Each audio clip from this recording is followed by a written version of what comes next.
5 o'clock in DC, and it's obviously DC that we're celebrating. I figured to do a drink that was a little bit of a nod to, I suppose, my experiences in the city, and that was to do a riff on the Ricky. It's a drink I really love, and using Perrier at the heart, it's kind of, I suppose, that ideal thing, something crisp, light. It's kind of perfect happy hour drink. Playing to the capitals, because sadly I'm not in DC at the moment, I'm in London, so I'm using another thing from within the capital. So using some Beefeater, a nice frozen highball, and I'm going to do a very simple riff on the Ricky, using some things again from the capital, because that's what we're here to talk about. So I have a nice little citrus tree that, despite the fact that it's being London winter, I can use some little bits of citrus, these little kind of super tart, cute little oranges, and some mint that I've also grown in my flat, even though it's the height of winter. So a very simple kind of twist on a Ricky. It's like gin would be lime and soda, but we've got more of a Christmas with the Perrier, some little tart oranges, and I probably put a little healthy, a little too healthy amount of gin in there, but a lovely thing to be able to toast you all, especially given my illustrious company, who I would love to be able to raise a drink with right now. So cheers to everyone at home who's tuned in to watch, and to my lovely panel of friends. Yes. Cheers. Cheers. Thanks, Ryan. I'll kick this off. I'll introduce myself, and then I'm actually going to kick it to you guys to introduce yourselves, because each of you have a bio that reads like a novella, and I don't want to pick and choose from there. So I'd rather let you guys kind of introduce yourselves. My name is Talia Baiocchi. I'm the founder and editor-in-chief of Punch, and just extremely glad to be here. And thanks to you, Ryan, for bringing together this group of bartenders, and Johnny, a chef, joining us as well, from all over the world. So I'll start to my right, which is you, Ryan. Different orientation on my screen. So I'm a bartender. I think I've kind of jumped around every little bit of the industry in my I think 18 years I've been in the world of food and drink. I'm currently based in London, but I have the fortunate position in normal times of being able to run between London, Washington, DC, and Amsterdam, where I have some couple of different bars. So all falling under the Lyan moniker of venues, and just really trying to work on all of the different ways of approaching food and drink I can. Awesome. And Ryan, you get to pass the baton to whoever you'd like. So to my right is Stephanie. Hello, everyone. So here representing normally South Africa, despite me being in France. I'm now a brand manager for a rum called Plantation Rum. But I would say that I'm an educator at heart. I started as a bartender, and I climbed my way up until I created a school, a bartending school called Beyond Bars Academia, that was educating women formerly incarcerated and giving them an opportunity to learn a trade and obviously find a job and not go back to prison. Did that for 5 years in Cape Town, South Africa, and now I'm in Paris in rum. So the Caribbean in me is really happy. Awesome. All right, you get to pass the baton. To my right is Johnny. Hello. Hi, I'm Johnny Spiro. I'm the chef and owner of Reverie Restaurant in Georgetown. I'm in my dining room right now. The lovely portrait of myself in the back, which our guests get to stare at every single night. I think it's kind of cool that Ryan asked me to be a part of this. I mean, I've always loved spirits and cocktails. I've been in DC for on and off for the past, like, I don't know, probably 12 to 13 years. I'm from Baltimore, so not terribly far, but I always seem to leave DC, and I went to Europe for a little bit. It came back and kind of have settled as, with this city being my home, and I'm here for the long run. I signed a lease for a restaurant, so I'm staying here for a while, and I've started building my small family. We opened Reverie in 2018, and 10 days after we opened the restaurant, my wife gave birth to our daughter. So basically had like twins at the same time. But yeah, it's been a fun first 2 years of the restaurant. We just celebrated 2 years a couple weeks ago. So just yeah, excited to be here and share some thoughts and meet some new people. And then I guess to my right is Liz. Great. I'm Liz Furlong. I am coming to you guys from Monteverde, Costa Rica. Usually I'm in San Jose, Costa Rica, where I have a bar that's called Bebedero. Bebedero is kind of one of the first cocktail bars in the country and also in San Jose, of course. And I'm also known to be one of 3 female bar owners in Latin America. So I think that's kind of a Wow. little special detail you guys should know. So that says a lot about what I'm doing in San Jose, kind of changing that whole vibe, putting some girl power in things. I also have a little side project, which is called La Sociedad del Cóctel, which is the Cocktail Society, which is a training program for bartenders in Central America. So that has been, I've actually gotten to work on it a lot during quarantine, which has been great. Awesome. And we only have one person left, so. I guess that's me if we didn't leave anyone out. Hey guys, my name is VJ from Singapore, and I co-own a cocktail bar called Native with some of my childhood buddies. So at Native, we work primarily with regional spirits and produce. So we use things like, gins and rums from Singapore, Indian whiskey, araks from Sri Lanka, just to name a few. And this idea also extends to our entire venue with our furniture, working with the local carpenters, ceramics, aprons, music. That's primarily what we do. And I guess we're quite concerned with how we can reduce our waste and be more responsible in our daily bartending. So yeah, that's us. Hi, everyone. Awesome. Just talking to you guys and hearing your bios makes me miss traveling so much. And even just being on this Zoom is like the most travel I've done in the last 7 months. So I'm grateful for it and grateful to hear your perspectives. So when Ryan and I were talking a bit about this and kind of the genesis of the idea and about capital cities, obviously the theme is sort of sense of place and how capital cities are important to the countries that they represent, but also the sort of gravity of working in a capital city, in a way your bars or your restaurants being representative of the capital city and by extent the representative of the country.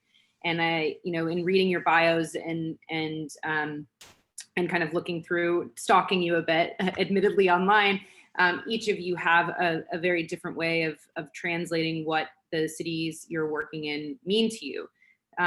So I think to sort of start it out, we're gonna try to get at that a little bit, get at the importance of capital cities and how they've inspired the work that you do, but also this idea of sense of place and what it means to you guys. So I guess the first question I have is for each of you, and it's about is there a drink or something you've created that you feel sort of best represents, that really is a representative of your point of view, representative of your city, which is sort of a hard question. For Johnny, for you, obviously that's a dish Yeah. and not a cocktail, unless it is a cocktail, which is great.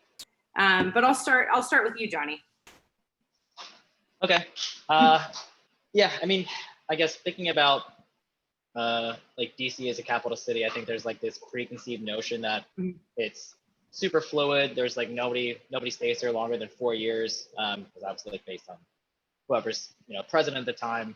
And I kind of felt the same way like the majority of my life growing up here. So I grew up 2 hours north, and I would come to DC for 2 years, and then I would leave and kind of come back, and just kind of kept falling in love more and more with the city, and trying to, I guess over the past couple of years, trying to really realize like what my identity was in the city too, and kind of what speaks most to it, because it is different. Like there was a lot of arguments about DC being called like a second tier city and all this, and it was very much like steak and potatoes for the longest time.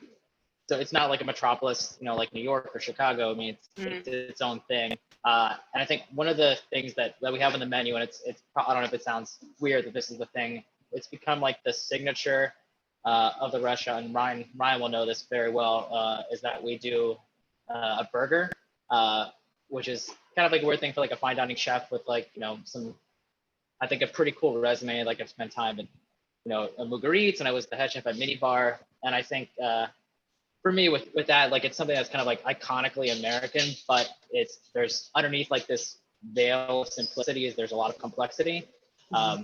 So it is a burger, and my sous chef Preserver here, he said it and I can never get it out. It's like our love letter to the Big Mac, but it's all of our dry aged ribeye trim. And it's like the best beef that we can get from a farm in Southern Virginia.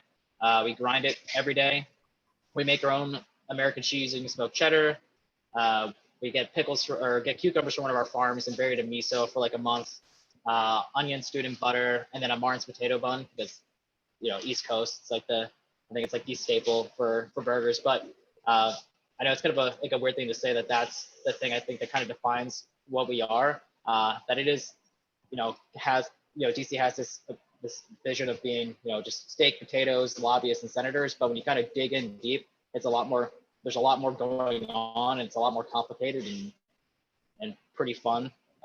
Yeah, I never thought the burger would be the thing that I like put as like that's who I am. But I guess I am a cheeseburger. a complex smashed cheeseburger. I can also attest that it's like spectacular. I'm not usually one who gets like lost on a burger, but it's we were very fortunate when we opened Silver. Johnny fed the team with some, and like all the team, we had some of the crew over from London and everything, and everybody was like, "This is the best burger I've ever had." So I can I can really back him up. And it was like never the thing that we wanted to be, not to say we never wanted to be known for, but it does, like, it created an identity, and it was like, there's a lot of comfortability built to it, but it was like the voice of the restaurant. I think like the voice that I found in the city is that, you know, it's complexity hidden underneath this veil of simplicity. And I think DC's got a lot more to offer than just like the steak and potatoes that most people oftentimes associate with it. There's nothing wrong with steak and potatoes. I grew up like eating crab cakes and all that stuff in Maryland, but we're like a little bit more pizzazz. Awesome. Liz, I'm really interested to hear from you, because when I was reading your website, you described kind of your approach to cocktails as jungle bartending, or adapting essentially cocktails to a new environment that the way I read it was like that didn't necessarily have a culture of cocktails. I think Americans and Europeans and also bartenders working in Asia, there's a long history of cocktail making in these places, but I'm super curious to hear how you approach making cocktails in a place where they might not necessarily be built-in part of the drinking landscape. And I may be wrong. I don't know. San Jose might have been drinking cocktails before us. I don't know. Oh, you're totally right. And the culture was, and still is, I mean, we're making a difference, but I would still say the main majority of people that go out and have a drink, they're going to go have a national beer, Imperial, for those people who have been to Costa Rica, one of those nice lagers, and a shot of rum, or there's a typical, like a traditional drink that's called the Chetiyawardana, which is just like a shot of local fire water, tomato juice, a little bit spicy, a little bit of lime. So that's kind of like what I walked into, I guess, when I first arrived in Costa Rica. I'm originally from Canada, so I've been here almost 9 years now. And, you know, I came into it, I was working in New York, and I kind of came into this new environment where I was like, people don't automatically want a cocktail. I don't understand why, what's going on here. So it was really a bit of just a culture shock, totally, first of all. And then second of all, I started kind of seeing all these just weird little details, like we're importing this tonic water from Europe or wherever it might be, and we have all the ingredients grown here in Costa Rica. So why are we doing this?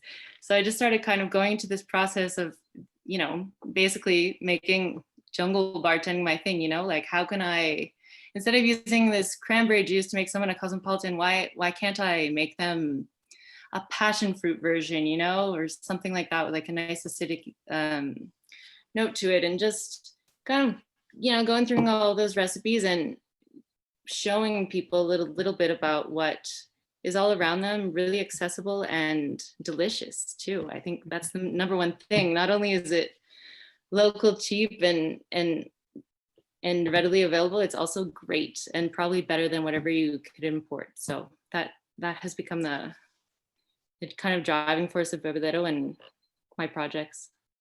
Do you see an increase in over the years that you've been there in interest in cocktails, and has the city sort of grown its number of cocktail bars since then?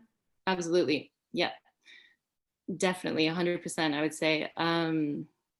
We started out being very dependent on tourism because tourists were the ones that were more interested in these kind of interesting ingredients. But I think we also took the time to kind of educate and explain and share with people about like why these ingredients are important. And for me, a lot of that was kind of like, promoting biodiversity and not just using like the traditional, pineapple or all those traditional ingredients, like trying to bring to the forefront like all of these other ingredients that we have available and are not getting the spotlight. And then I think that is kind of what translated into Costa Ricans really being interested in cocktails and, experimenting with new flavors and getting out there and, not just going out to necessarily get trashed or whatever, but kind of going to experiment with flavors and kind of seeing it as more of a gastronomical experience and kind of doing things in that way. Is there one drink that sort of represents your vision for this?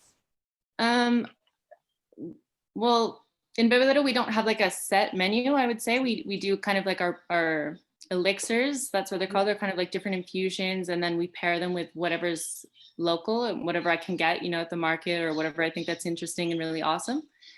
But I will say that when I first started making them, there was one that just kind of like stood out that I think people are really drawn to, it's called Buena Vibra, which is like the good vibe elixir, that's what we call it. And it has Palo Santo, it has sage, and it has chamomile. And I remember like for Costa Ricans, that was just kind of, it like really drew them in, and they were like, oh, I know all these things and they're all awesome. And then you put them together, and this is something that really stands out to me as like a trip to the Central Market, which is kind of like a big part of like the San Jose experience. Mm-hmm. So I would say that we usually do that. You throw it with some like sweet vermouth and a little bit of lime juice or something like that. We do all like the custom cocktails. So some people put it into their gin tonic or whatever it might be. But I think that one was the one that kind of like was the tipping point to get people kind of interested into experimenting and doing cocktails. Awesome. Vijay, you have a similar approach in trying to translate by working with ingredients that are sort of within your city or nearby at least. How do you kind of go about translating Singapore, which is a place it's really global? I think, at least I've never been there, but from an outsider's perspective, there's just so many people that are coming through Singapore.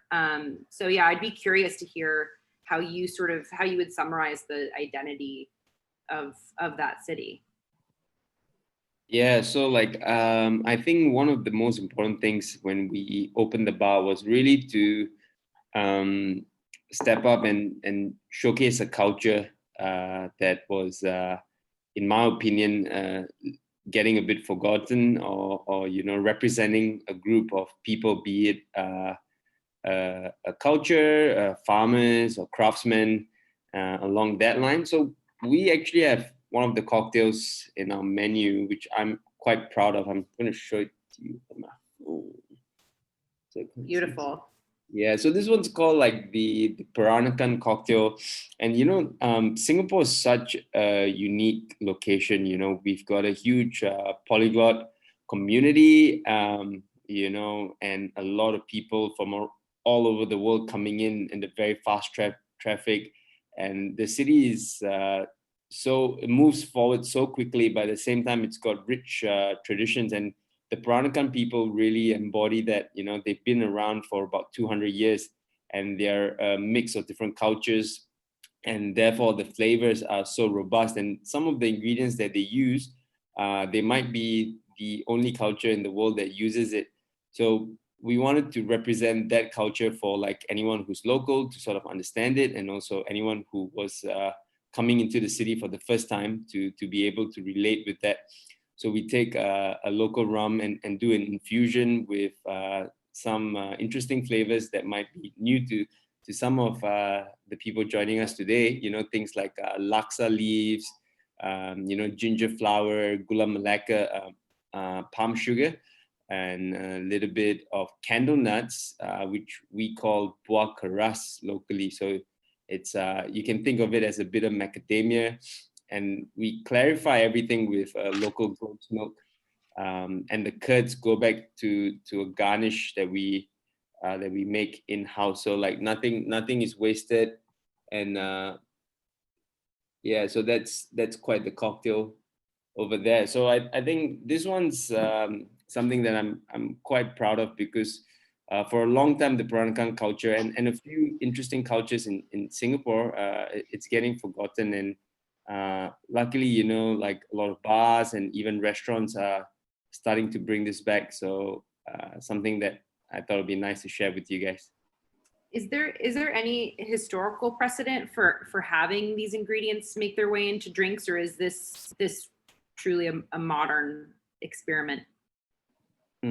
I think the reason why we're seeing a resurgence is because, you know, younger Singaporeans like myself who are worried that the culture might get lost, and we're trying to preserve it and bring it back. So we're starting to see some resurgence on this element as well.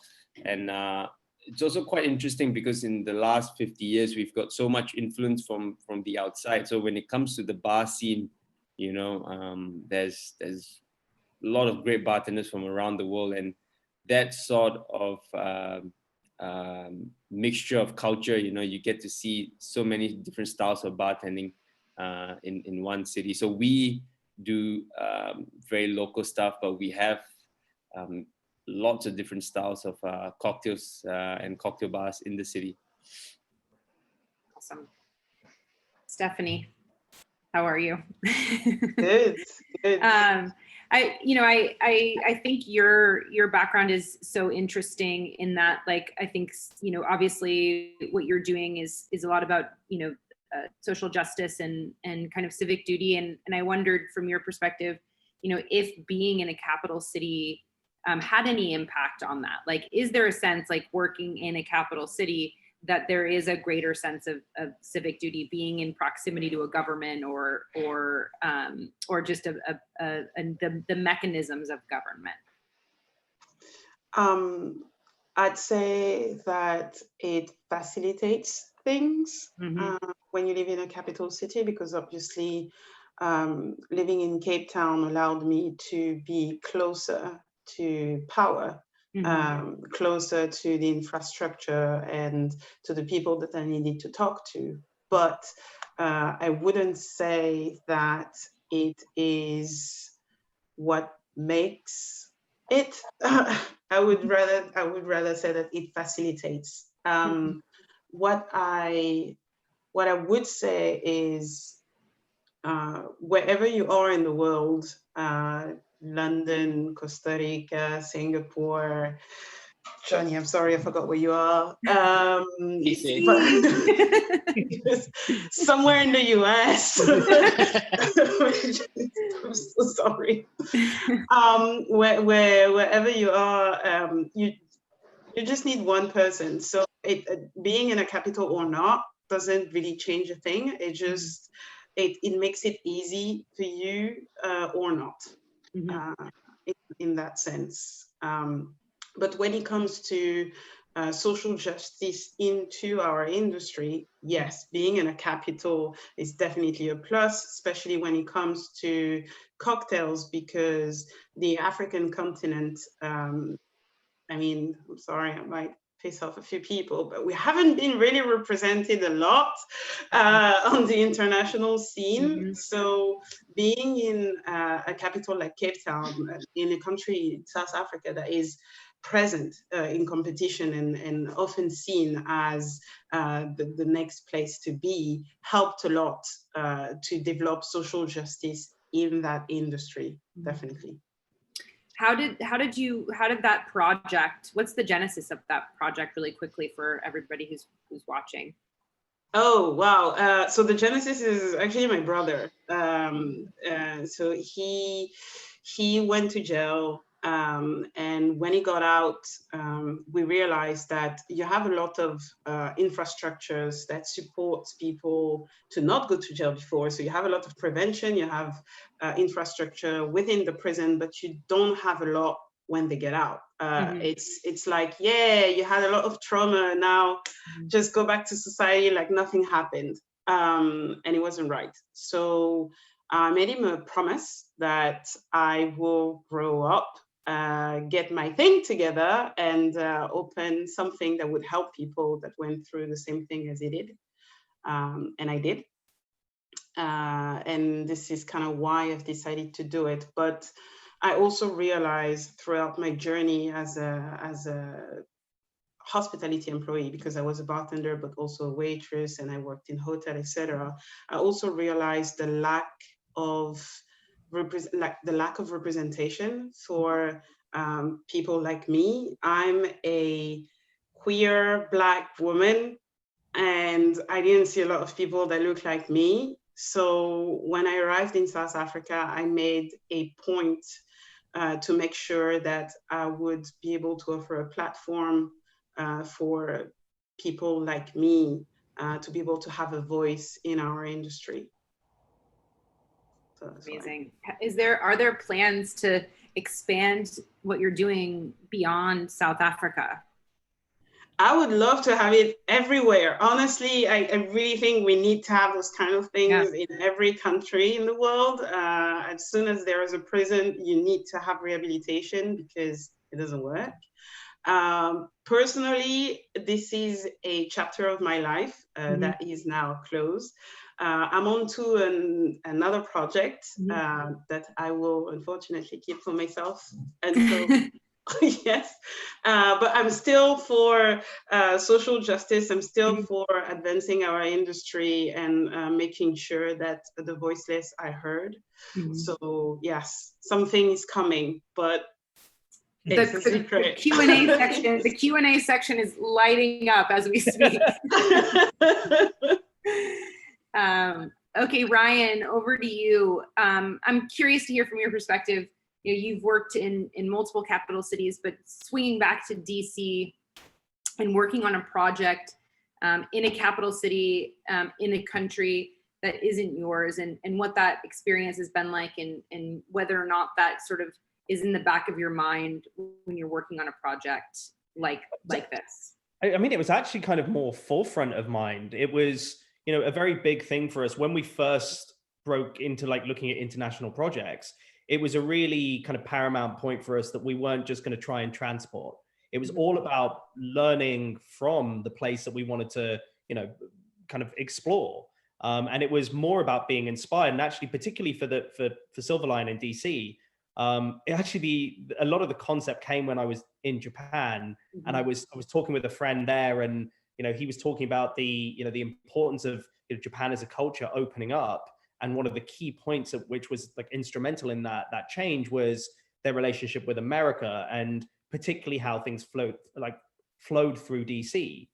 And you know, you visit DC. I mean, it's a beautiful city, and I think actually it's one of the things that you first notice. It's a super pretty city, and you know, the cherry blossom trees there, and learning that they were gifted from Japan, and it just kind of all seeing that same idea of what we were trying to be inspired by. It was that kind of, I suppose, that flow between. It was about obviously bringing something to the table, hopefully being, you know, proud of the things that you're coming with, but also adapting and learning from what you're landing into. And that to us was like a major thing coming into DC, because it was everywhere. It was in the people, it was in the buildings, and you could see it in the landscape, the way that the city has been set up. And that's super inspiring. It was something that was kind of really exciting to be able to kind of like feed off. So it was, you know, particularly, you know, with Silver, it was very much about that, you know, that sense of place and that idea, particularly what a capital brings, and you know, that excitement that flows through. And you know, again, it's coming from lots of different sources. So it was a major influence on us in terms of creating the product. Is there and what is the status of Silver at the moment? We're currently shuttered. I mean, Okay. it's a real shame. We're obviously working hard to make sure that we can reopen, but obviously as safely as possible for our team and our guests coming through. So fingers crossed, things are starting to change for everyone here. You know, it seems there's some good hope on the horizon. So you know, we can't wait to be able to be back. It's, you know, it's so tough not being able to, you know, your venues become like your children. And so, you know, when you don't get to like be there and kind of see your team and you know, be able to welcome people through the doors, it's really tough. Yeah. And so, yeah, at the moment it's doors shuttered with lots of touching of wood to see when hopefully it's going to be able to reopen doors soon. Is there one drink on the Silver menu that you think really embodies your vision and expresses the sort of terroir, if you will, of the bar? I mean, like a lot of the menu was inspired by it, and certain things, you know, there's certain ingredients, like being, you know, primarily based in Europe, traveling across and seeing some of the ingredients that were of the Americas and tasting so different to what we had. Like there was a drink that used corn, because when we came across and we were trying things, we were just like, oh my God, this tastes totally different to anything we've had before.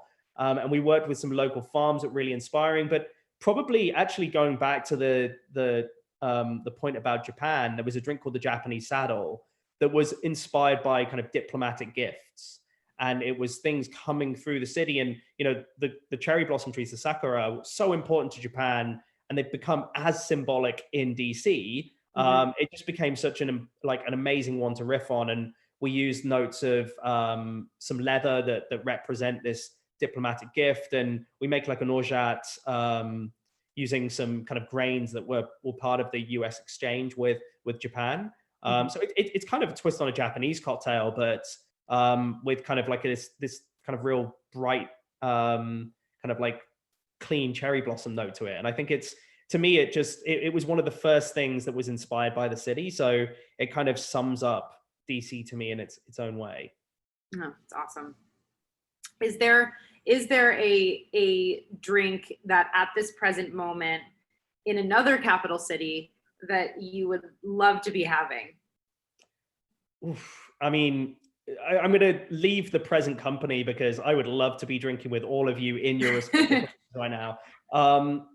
I mean, I suppose this is an interesting point because it's not a capital, but in a lot of ways it does seem so to me. And it's in Sydney. So a lot of my family are in Australia and actually are in Canberra, in the capital. But when I was traveling through, you know, Sydney kind of takes on a little bit of that feel. And, you know, the idea of being able to travel again, there's a bar called OK Cantina, which is some friends of mine who actually I used to work with in another capital city up in Scotland. And, you know, just being able to be in this tiny little cramped bar, which obviously would be super fun because that's not a feeling I've had in a long time, to be drinking kind of like a margarita in the heat in Sydney would be pretty magical right now. Sounds great. Johnny, where would you be if you could be anywhere drinking anything? It doesn't have to be a capital city, but if you want to stay on theme, that would be great. I mean, so I quit drinking right when we opened right around the time before we opened the restaurant. But I still obviously have like a big appreciation for alcohol and spirits. But I mean, thinking about now, like we're like the dead of winter, like it's like 40 degrees today and cold and gross, that like my mind instantly jumps to, again, not a capital city, but just being in San Sebastian, just drinking some like Basque cider. Again, nothing crazy, nothing simple. I mean, it's just an idea of like a better time, just hanging out in the middle of nowhere, just getting drunk on funky cider. So that's like my weakness. Like ciders in general are just kind of like my go-to. For me, obviously like Scotch and whiskey, I think are like most chefs' things. But that's like the hardest thing for me to give up was to like get rid of like Basque ciders at home. I feel you on that, and I would be. Yeah. There's a place in San Sebastian called Bar Nestor, which I'm sure I ate there every Sunday. I ate at Bar Nestor. So when I was at Mugaritz, we worked 6 days a week. On Sunday nights, after we got like our half day, we'd go to Bar Nestor, and that's what it'd be like 8 of us splitting in one steak because we worked for free. But then they would just they'd like throw bottles of just like everything on the table for us to get to drink, and that's like my happy place. I was actually, which is like reminiscing of like a picture, like where it was my last day in Spain. There's a picture of me like next to Nestor and like hanging out behind the bar. Yeah, man, I love that place. It's like a hole in the wall, but it's like the most popular restaurant in San Sebastian. It's the best. It's like the most COVID not okay place on earth. Yeah, there's no proximity. Which is what I love about it. I just can't wait to be in a tight space that's over capacity. Yeah, just drinking like Pacharan, just like a bottle of Pacharan down, just slamming that down. We found somebody that had that imported Pacharan in the United States, and like nobody in DC had it. And it was like one of the things that we served during the summer here because we were only doing patio. And like all we ever did was like just talk about it. I'm sure it probably just seemed like I didn't want to be here because all I kept talking was like how great Spain was. But yeah, that everything like was inspired by that restaurant for like that summer. It was just like such a cool experience. So yeah, it's like you could probably touch both walls just like sitting at the table and hanging out. But yeah, I love that place. So great. Stephanie, where are you going? I'm split between 2 places. I mean, for the sun and the freshness, I would say the top of Table Mountain in Cape Town with a Tom Collins with, there is that botanical in South Africa and the Western Cape, to be more precise, called buchu, which is an indigenous plant that tastes a bit like spearmint. And it's like typical from the Western Cape, because I don't know if you know, but the botanical kingdom in the Western Cape is a really special botanical kingdom because they didn't it didn't have the ice age. Therefore, all the botanicals are like from the prehistorical era, like it's still there, and it's called the Fimbos, and it's protected and stuff. And so I would have that drink, but also because I miss people so much. I miss contact, I miss meeting people and having fun with them. I would be in Abidjan, the capital of Ivory Coast, having some kutuku, which is a palm distillate that is extra strong but so good, and listening to some African music and dancing with people. Honestly, just sounds great. Yes. BJ. Yeah, I think right now I would love to be in Tokyo. Actually, there was a bar that I visited that was really struck a chord with me. Is this bar called Bar Kwang, and it's run by this like couple, maybe in their 40s or 50s, really tiny place. And we went there with a group of like bartenders, like Japanese bartenders and international bartenders. And it's a tiny place, and the wife is the head chef. And then she makes like really good Thai food, and the husband's the bartender. And the food was great, and the drinks were probably, like all of us agree, like the most balanced. Like in terms of balance, it was all like perfectly balanced. And there was this pineapple sherry cobbler that I had that still I'm craving for. And he would check your mood, and he has like a bag of like CDs that he would take out, and he would change the CD based on the mood of the bar. So I thought that was quite vintage. And another drink, maybe if I could sneak in one more, would be probably having the Moby Dick Sazerac in White Lion's basement. I do miss that drink quite a bit. I miss that basement. I like anyone who carries around a bag of CDs. CDs are actually now more vintage than vinyl. Endangered. Oh man. Liz, where would you go? Where would you drink? I have a trip that I haven't taken yet that I've been dying to do that I mean, that's just been postponed. So I'm going to go with that. And just like all of you, it's a tiny bar that's really crowded. It's called Ulio, and it's in Antigua, Guatemala. And it's like a 10-seater little tiny cocktail bar, and they've become some really dear friends because they've come to Costa Rica over the years so often, and it's just we've been planning this like trip. We're gonna go visit like all the rum distilleries and just explore this like really beautiful colonial city that Antigua is. So that's all I've been thinking about. Like, I can't wait to take that trip. It's gonna be so wonderful when I can finally make it happen. Yeah, and all kinds of little cute bars all over Antigua for those who haven't been there. It's like a really beautiful destination. I'd like to meet all of you at your selected location at some point in the near future. Now I actually added like 4 new places with all those spots that you guys were mentioning. So I know we're gonna have to share with each other after this on email, so everyone has a list. Sounds pretty good. So I'd love to hear from you guys about the sense of going back to the importance of working in a capital city and being in a sense an ambassador for your place within the larger kind of drinks community. And I'll start with you, Vijay. Like, if there were one ingredient, one thing about Singapore's drinking culture that you think that is the most important thing for the drinks community to know about it, what would that be? I think maybe I could relate with what I'm working with right now. And I think I've been quite obsessed with gingers because, we have 47 different kinds of gingers in Asia. And like our grandparents used to use a lot of them, be it the roots, the leaves, or even the flower. And it's getting a bit forgotten now.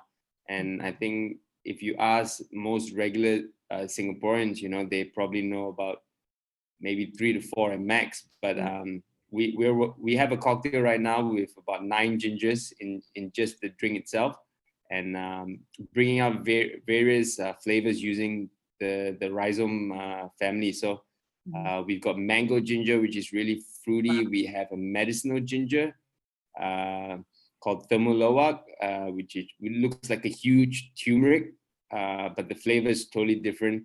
And then we've got a few different kinds of just ginger that looks like what you would get off the supermarket, but just the genus and the strain, varies the spiciness. So we are working with like bringing fruity flavors, floral flavors, spicy flavors out of just the ginger plant itself. So it's quite exciting to me at the moment, and it's what I'm working on. Just a reminder to everyone who's watching, if you have questions for this crew, drop them in the Q&A, and we're going to have a little.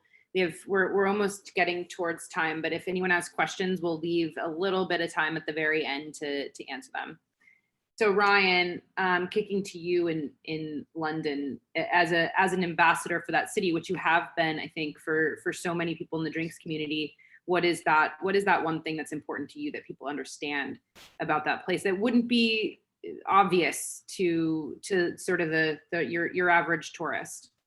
Well, I kind of relate to, I never separate food and drink, but I think it's a really kind of clear example to kind of sway to the food side, because if you look at what the if people think of Britain, there's always like the tea and the cucumber sandwiches and fish and chips that comes up, but the most popular dish in the UK is chicken tikka masala, which is really fascinating, but I think is also indicative of like particularly London. London to me is like, it's what defines it as a city is its multiculturalism. It is so like it's wonderfully diverse, and you have such an amazing mix that has become the culture of the city. It's of course the historic oldie, yes, the classic English things, but I think it's the fact that the city has really embraced and kind of like ran on the idea of it being like a melting pot. And I think capital cities are always kind of classically great for that. You get people coming in both from the touristic side and the governmental side, so it ends up being a mix. But I think particularly in London, the thing that I would use to define it is, you know, is those things that have become kind of iconically British that aren't British. So I mean, it's, even if you take something, you know, I used a gin at the heart, and that's using botanicals that have come from around the world. And I think that's just really, it sums up, you know, in some more negative senses. If you take something like the British Museum, you see the fact that we've literally taken some of these things. But, you know, I think it's also reflected in the kind of creative output we have as a city, you know, in the design, in the fashion, and in the food and drink. You know, it's really something that feels to me that that's what people should take away from London. You know, if you come and visit, you can't just eat fish and chips. You have to try all of the things that have become the British reflection of some of these other cultures. And it's very much the same with the drink side as well. You know, you see the bars that are rightfully, you know, I really think that the bars in London are world class across the board, and they're all representing different cultural influences from across the world. So that to me is my suggestion to kind of tourists coming in, is to explore the non-obvious ones that are actually really the most British. Mm-hmm. Stephanie, I'm gonna go to you on this one and ask you if you can explain the drinking culture in Cape Town in just a few words, and what makes it unique within the larger global context. It doesn't have to be even cocktail related. It's for those who have not had a chance to go or may not have a chance to go. I'd say the drinking culture is really what I like about Cape Town, or even South Africa as a whole, is that link between the present and the past, the tradition and the modern. When you go to a cocktail bar in South Africa, I know, Ryan, you've been there, but you can see that even in the classics, they always try to put that little traditional element to tell a story. And I know that this is something that Africans would like to do. We are storytellers. We used to tell our history that way. And I love the fact that within the drinking culture, or even the food culture, we are still storytellers. And this is something that you will see in many places, restaurants or bars in South Africa, but also all around the continent. Liz, as you know, being in a city that, you know, I think a lot of people end up going to Costa Rica, they go on a yoga retreat, they go surfing in Santa Teresa, and they tend to pass through San Jose on the way to one of those kinds of retreats. And I'm curious from your perspective too, like being Canadian and having San Jose be your adopted home, what that experience has been like in terms of being able to bring that culture back to those who are not native to Costa Rica. I think, well, one thing about San Jose is that in the past, I would say 7-8 years, it's changed super dramatically from one year to the next.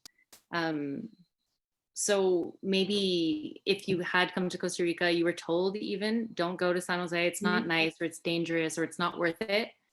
And over these past few years, like the food scene and the drink scene has just really exploded. So I think, I mean, number one, we're kind of like changing that dialogue and like trying to tell people, like, don't miss it, you know, stay that night or night or two even, or 3, and explore the city and get to know it, and kind of like embrace the chaos that is San Jose and the wild market and all the noisy traffic and all the colors that San Jose is. It's just like a really beautiful, disorganized mess, but it's loud and you know, full of life. So definitely don't miss it if you are doing a Costa Rica trip.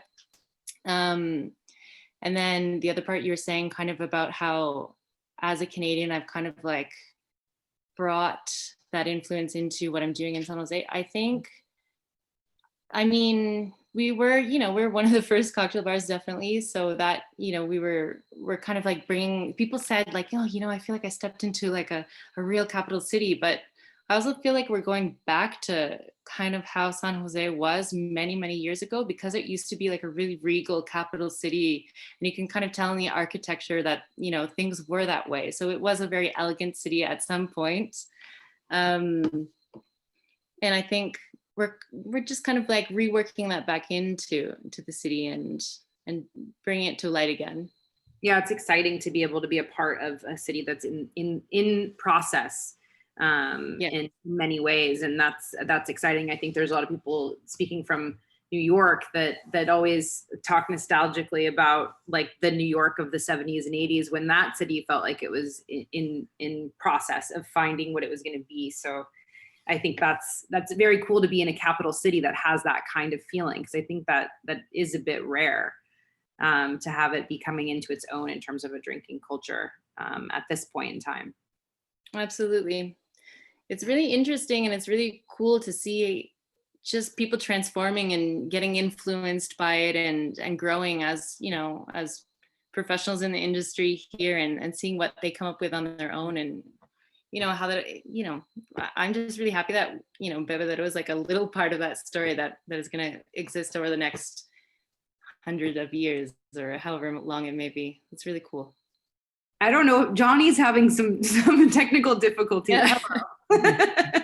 I know. Well, I don't know what it was. Like I was in the corner, and then all of a sudden, like it just kept cutting out. So I've moved to I didn't sit here originally because I thought the lighting was too harsh and you could see my gray hair too much, but it's okay. I still look cute. Okay, Johnny, last to you on this. Like, I think I'm really interested to hear what you have to say about DC, because I think, again, to your point earlier about like some people kind of dismissing DC as a secondary market, like what is the one thing that people are missing in that assessment? Yeah, I think it's kind of cool, like being from, pretty close by, like 2 hours away. Like when I was younger, I used to come here to see like, shows at the 930 Club, and I never really got an idea of like what DC was until I started, truly living in the city. And it is kind of like a new city, like the way the drinking culture has always been around in DC. There's been all the speakeasies and things that were around here in the city for the longest time, but looking at the food and how we've embraced our own identity, a lot of the stuff like in the Mid-Atlantic region and things like that, where you've seen like such a boom and people coming to DC from outside of the area, but also the people that have been been here for years and have been able to make a name for themselves using ingredients that are local to here. Like DC is a pretty small city. Like you can walk from one side to the other, and like I walk really fast, but like a couple hours. But we're surrounded by like Virginia, Pennsylvania, Maryland, and there's like just such an amazing ingredients here that weren't really ever really being utilized. So I think DC never really had its own voice as far as food goes, and that's kind of been interesting to see what Jeremiah does at the Dabney with Mid-Atlantic cuisine. And we're using local like foragers to get spice bush and wild allspice that we use in a lot of our ingredients or a lot of our food. So it's been really cool to see DC grow into its own, and I'm pretty sure I froze again. You did, but you look great. I don't know if anybody can still hear me, but man, I'm gonna have to call Comcast and get this shit figured out. So we're nearly out of time, and I will end this by just one final question, since this is DC Cocktail Week, and this is such a esteemed crew of people. I'm sure everyone who's watching would like to know the answer to this very simple question, which is, and I'll start with you, Ryan, your favorite classic cocktail, and if you have any specific way that you serve it, we want to hear. I mean, I think I always say that, I mean, the drink I drink the most is a scotch and soda, and I count that as a cocktail. So, I mean, that's the one I drink, and I like cheap blended scotch with lots of ice and served long in a highball. Like it's the drink that it always will be special to me. But I'd probably, I suppose what more people identify as a cocktail would go the martini. And I joke with a dear friend of ours that I redubbed the version of it called the Libicans Martini, which is just throw everything at it. It's like extra gin, extra vermouth, orange bitters, throw an olive, a lemon twist. You can drop an absinthe in there. It's like just throw everything at it. It's kind of the kitchen sink of of martinis. But I think it's kind of like, you know, it's such a personal drink, and it's actually a very accommodating drink. You know, it is obviously a lot of skill for something so simple to make it really shine. But I think there's something really nice about you know, just being able to have that drink and kind of share it with somebody. I always talk about sharing a martini with somebody being like one of life's perfect moments. So I think it's got to be the cocktail that I call out. Stephanie? I would take the daiquiri. In the same way, Ryan, you were saying that, you know, it's such a simple cocktail to elevate, like to highlight it. It's difficult, and it takes techniques. I believe the daiquiri is a bit the same. I used to call it the omelette of the cocktail. Like I mean, come on, Johnny, you're a chef, right? I mean, you know, a good omelette, it's like the classic. Like, this is where you know if you know your stuff or not. So I would say, yeah, a daiquiri, really simple, 3 ingredients, really simple to mess, but also really good when it's really done well. Liz? I wanted to say martini, but now I have to come up with something different. No, you can say martini. No, I want to be original. Sorry. It's okay. I drink a lot of mezcal. I'm a big mezcal drinker, and I usually just drink that neat. So that's a little boring. So let's say like a mezcal Negroni. Why not? Like, that's kind of making use of some Campari, which I also really love, and a good mezcal. And definitely with grapefruit, if I can get it. That's what I like. Awesome. Well, technically Ryan chose 2, so he can give you his martini if you want to have that as well. Okay, perfect. BJ? Yeah, I think for me, you know, when I'm out and I'm not thinking anymore, or a rough day, I think whiskey sour just sort of does it for me, and a rye whiskey sour is just quite enjoyable after a long day. We have a question here, and I think it's the perfect question to end on. What comes to mind when you think of DC? And just one word, or two or 3 words from each of you. I might kick off if you don't mind. Yeah. And I'm going to go with, I'm never good at being succinct, but warm, green, and I'm going to allow that to stretch to the way that I use color to describe things in a more poetic way, and unexpected. Those would be my obviously I could qualify them, but those would be my 3. Johnny? I don't know. That's a hard one. I guess from like being on the inside and like having these conversations with everybody, talking about, you know, because obviously the focus is on DC. Like it's one of those things you don't really realize how to say what you have until you're kind of taking a step back. But looking back, because I feel like when I was younger, all I thought was politics, and that's, I mean, again, that's like what you see a lot of it now. But I think there's like such an amazing art scene, and there's like things that you typically wouldn't really probably associate with DC that I now have, like, and maybe I've taken it for granted because I'm here so long, but there's like art and culture here that most people just don't even and it's all free, which is fantastic. Like the Hirshhorn is my favorite museum in DC. So like for me now, if I'm talking about DC to somebody else, I don't talk about that guy that's temporarily in office for a little bit longer. Talk about like the arts and music that you kind of have here. It's like there's such a history of, like, you know, old DC punk, and then also like modern contemporary art that probably gets lost in it because of, you know, everything else that gets kind of overshadowing that. So I know that wasn't one word, but we can consolidate that into art and culture. Stephanie, VJ, if you guys have, even if you haven't been to DC. No, I haven't, but I would love to, because when I think of DC, I think about politics, and I'm really into politics and culture. I'm dreaming to visit the Smithsonian. This is just, yeah. I kind of copy you, Johnny. It's culture and politics. Yeah. Oh. Down the road from this bar, I know. I was actually in DC at the beginning of the year, and DC is awesome. Everyone should go. Everyone who hasn't been. Definitely, I got to experience the art scene a little bit. I didn't get that much into the music of it, but I would say it's a really charming city, and it's another place that's changed a lot over the past years, and it's definitely should be on your list of spots to see. So I've never been, but after this chat, like, I have to say, I've been thinking about Johnny's burger. Yes, burgers, yes. If you all come here, yeah, but I'll deliver. During COVID, I was the delivery driver for like the first couple months. Like, we were making the food and delivering it, so I'll do it. Not a big deal. Singapore's a short drop.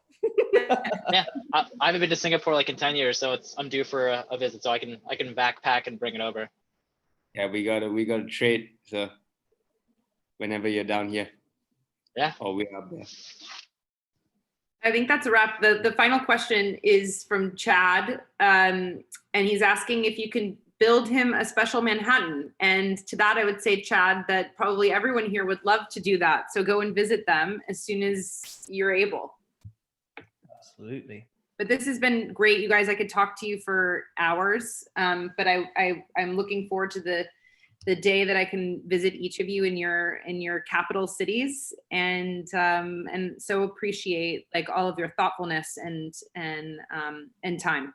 And I'll let Ryan kind of end things off and say anything you want to say, since you are the orchestrator of this. Well, I mean, I hope everybody at home had some insights. You know, these are some of my favorite people from around the world who I knew were going to be able to have some amazing insights into stuff. So I hope you enjoyed it as much as I did. You know, obviously it's been a huge pleasure to be able to chat with everyone here. But I think, you know, what we wanted to do through this was to highlight that the capitals have something that feels quite special about them. There's something really unique at the way that, you know, I've always seen them as, you know, we're based in capital cities, partly because I've been excited by how they seem to raise things for everything that surrounds. And I think, you know, a little bit of insight to what everybody around the table here has been doing. So a huge thank you to obviously Perrier for sponsoring and helping this come to life, to Talia for being able to field all of these amazing conversations and shepherd us in the right manner, and obviously to the panelists and to the lovely folk at the Restaurant Association for kicking off their DC Cocktail Week and inviting us to join. So thank you all, and obviously everybody who got to join us in a happy hour at home. Thank you. Julie, I think you're up. Greetings, everyone. On behalf of RMW, the Restaurant Association of Metropolitan Washington, thank you, Ryan. Thank you, Stephanie, Liz, Talia, VJ, and Johnny. This has definitely been a wonderful conversation, and we're so happy that some of you stayed up until midnight, haven't gone to bed yet after your shift, wherever you happen to be. We've loved talking to you. Thank you to our guests for joining us. For everyone, again, a big thank you to our sponsors at Perrier, as Ryan said, who helped make this possible, any of their sponsorship dollars, and the great donations that our attendees gave to join here today go to our Worker Relief Fund that is helping to support our local industry here, as many cities I think have put in place. And as we head into a cold winter, that is a little uncertain, but we will be dreaming about those tropical locations that you mentioned. I think a lot of our guests here are probably based in DC. So when it's safe, we'll do a swap where they can come to where you are and you can come to DC and check out what our food scene has to offer.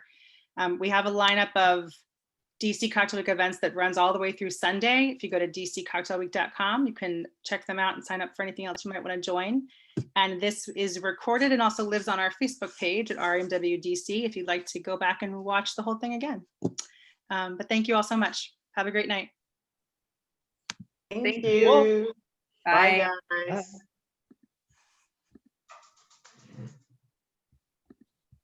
Nice. Sorry, my internet sucked. I had to hide in the office for the last like 5 minutes of that.